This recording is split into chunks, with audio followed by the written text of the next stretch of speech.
ఎన్నికలలో ఎదుటి వ్యక్తిపై గెలవాలి అని అంటే ఈ వ్యక్తి గెలవాలి అని అంటే ఈ వ్యక్తి యొక్క అతనికున్న జన ఆకర్షణను తగ్గించి ఈ వ్యక్తి జన ఆకర్షణను పెంచుకోవాలి. సర్వజన ఆకర్షణను పెంచుకున్న ఎడల ఈ వ్యక్తి విజయం సాధిస్తాడు.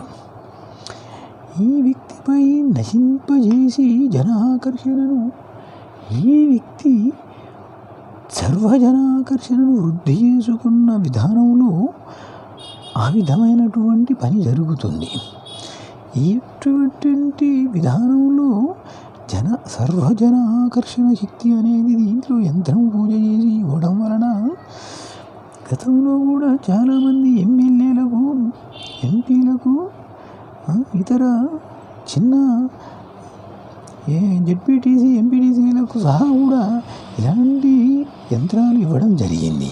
ఇది మొలతాడుకు కానీ మెడలో కానీ ధరించడం వలన విజయం తథ్యం.